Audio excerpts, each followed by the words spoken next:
Bonsoir à tous, ravi de vous retrouver sur France 24. C'est l'heure de votre journal de l'Afrique. Et à la une de l'actualité, Niamey, privé d'eau et d'électricité. Selon les autorités, ces perturbations seraient dues à un effondrement du réseau électrique.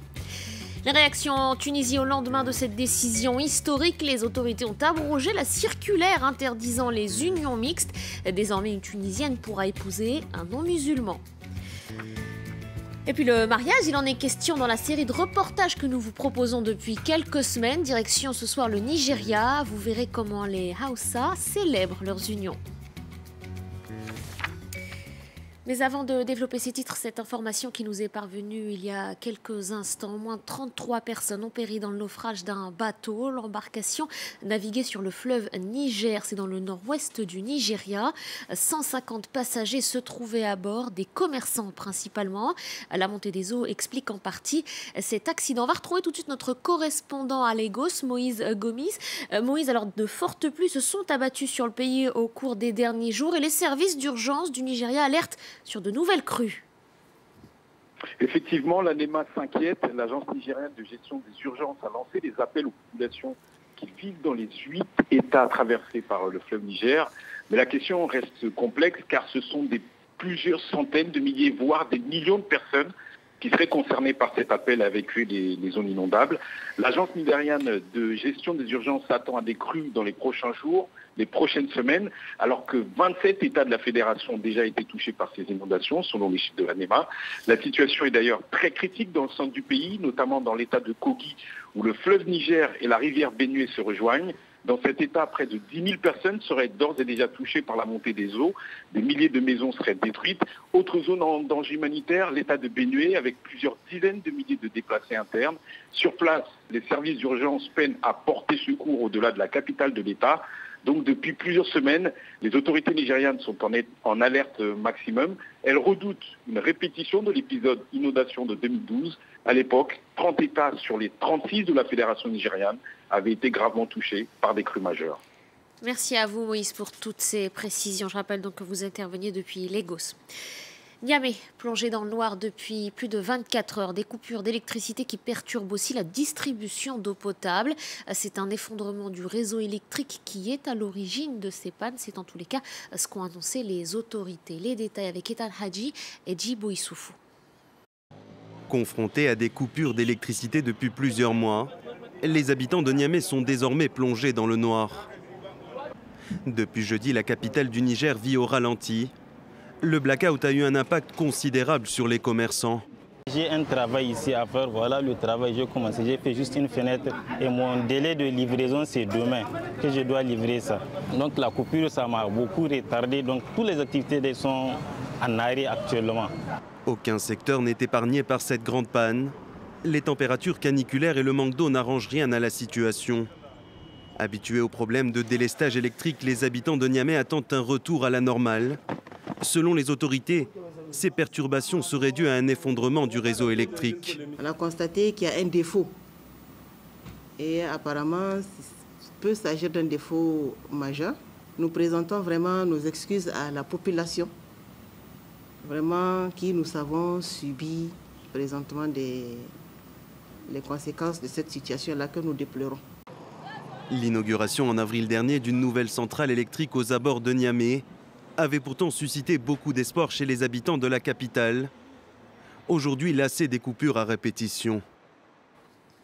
Quelques 300 personnes dans les rues de Dakar ce vendredi. Une marche pour dénoncer les massacres de milliers de Rohingyas en Birmanie. Ce sont plusieurs associations religieuses locales qui ont organisé cet événement.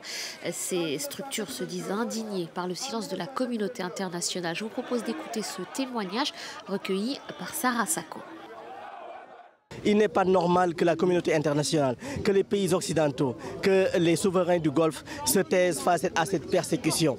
Plus de 300 morts, plus de 300 000 déportés.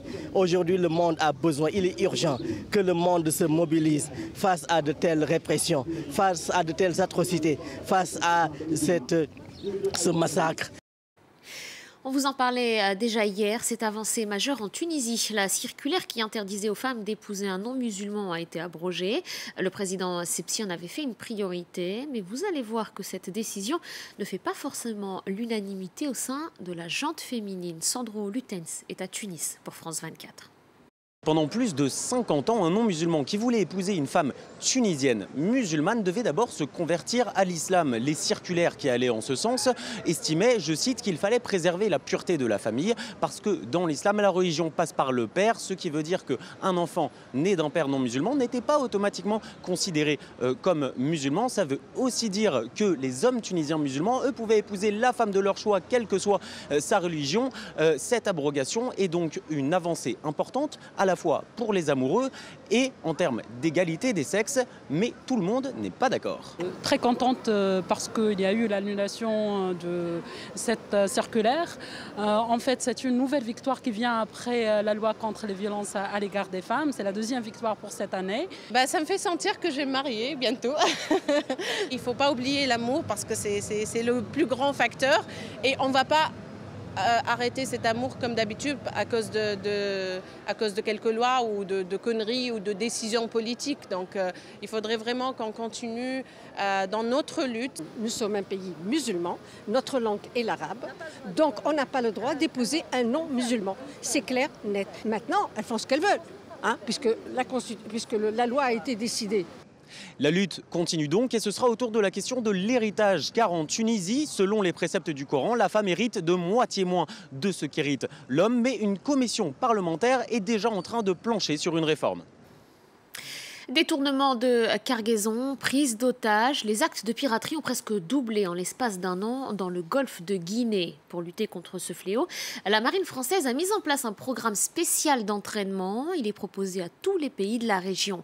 Pierre Pro, Marie Demarque et Léane de Bassompierre ont pu suivre un exercice mené il y a quelques jours au large des côtes d'Abidjan. Voyez leur reportage. Une journée aux apparences ordinaires dans cette base de la marine d'Abidjan. Mais quelques heures plus tard, les préparatifs pour une opération d'envergure au large des côtes ivoiriennes. À bord du patrouilleur Sekongo, les marins vont porter assistance à un navire, un exercice grandeur nature dans le cadre d'une opération baptisée African Nemo. Objectif, faire face aux menaces sur la sécurité maritime dans le golfe de Guinée, comme d'éventuels bâtiments en feu.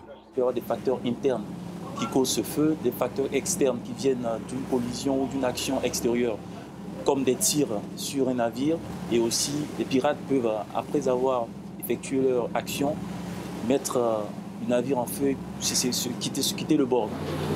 Ici le navire de pêche Casimir, j'ai un feu. Soudain, l'alerte est déclenchée. Le top départ pour l'exercice de sauvetage. Direction la haute mer pour porter assistance au bateau en feu. Un rôle joué par le Dexmude, un navire militaire français long de presque 200 mètres. Un bâtiment qui coordonne cet entraînement. Une fois à bord, les marins ivoiriens doivent s'équiper rapidement pour maîtriser l'incendie. Une simulation dans des conditions extrêmes, fidèle à la réalité, sous le regard expérimenté des militaires français. Il faut rapidement neutraliser la source du feu et secourir d'éventuels survivants. On essaie de leur offrir tout le panel de notre expérience, que ce soit de la reprise de bâtiments avec des pirates à bord. Donc, ça peut être aussi intervenir sur un bateau qui a été attaqué par des pirates, mais qui a été libéré. D'après le rapport d'une ONG américaine spécialisée dans le suivi des actes de piraterie, 95 incidents ont eu lieu en 2016 dans le golfe de Guinée, une hausse de 76% par rapport à 2015. D'où la poursuite de cette formation des marines africaines. Prochaine étape, au large des côtes sénégalaises. Nous vous proposons depuis quelques semaines une série de reportages, je vous le disais, consacrés au mariage. Escale ce soir au Nigeria, à Kano plus précisément, où ces dernières années, l'insurrection menée par Boko Haram a eu une influence sur l'organisation de ces cérémonies. Mais depuis peu, la situation s'est légèrement améliorée. Moïse Gomis a pu assister à une union Hausa. C'est une ethnie majoritairement musulmane de tradition sunnite. Regardez. Plusieurs centaines d'invités en liesse dans cette salle de fête. Nadjatou et Kabirou ouvrent le bal sous une pluie de Naira. Le couple ne l'est pas encore selon la tradition, Pourtant, Kabirou et Nadjatou ont organisé une vraie fête avant l'heure, car désormais à Kano, la menace terroriste a reculé. Je vois ce retour de la paix ici comme une action divine. Allah a ramené la paix ici. Ce n'est plus comme avant. Le temps où la peur régnait à cause des attaques de Boko Haram dans Kano est révolu. 5 valises pleines ont été déposées chez les parents de la future mariée. Nous sommes le lendemain de la soirée. Les sœurs et cousines de Nadjatou passent en revue les cadeaux de mariage financés par Kabirou. Je pense que je vais garder ce paquet pour moi. Dans un autre quartier de Kano, les hommes des 2 familles se retrouvent à la mosquée. La cérémonie est brève. L'imam lance la prière rituelle. Devant lui, les parents de la mariée ont accepté la dot transmise par l'entourage de Kabirou.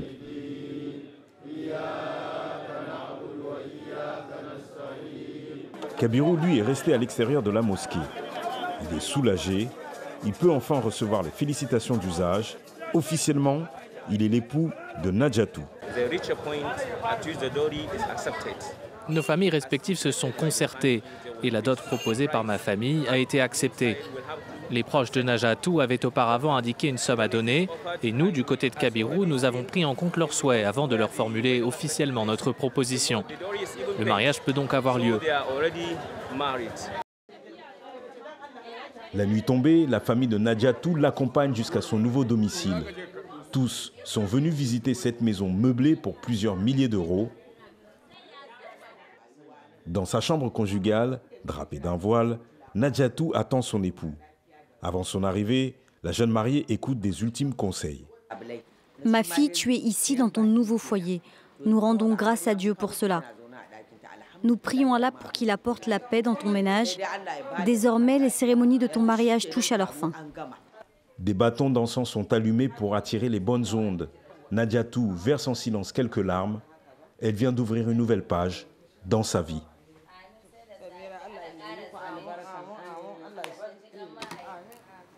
Voilà pour ce premier journal de l'Afrique. On se retrouve dans 45 minutes et d'ici là, c'est Ashrène Verdian qui a le plaisir de vous retrouver.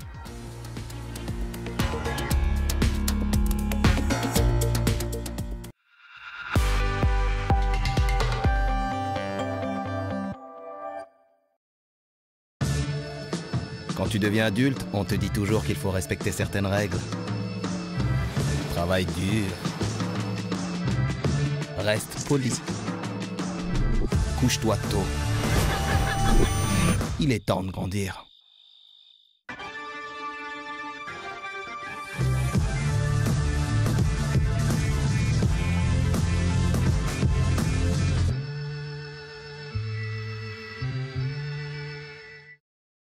Pourquoi les lames de rasoir coûtent-elles si cher? Chez Bolking, on se posait la même question. Du coup, on vous envoie 4 lames de rasoir pour seulement 10 €. Nos lames sont flexibles et suivent les courbes de votre visage. De plus, nous vous livrons les lames chez vous gratuitement, quand vous les voulez. Découvrez plus sur bolking.fr. Bolking, des lames de qualité à un prix abordable. On ne sait jamais si on est couvert lorsqu'on prête son véhicule. Avec nous, vous avez le feu vert. Assurance Auto, nous assurons votre véhicule et son conducteur quel qu'il soit. La Banque Postale, banque et citoyenne.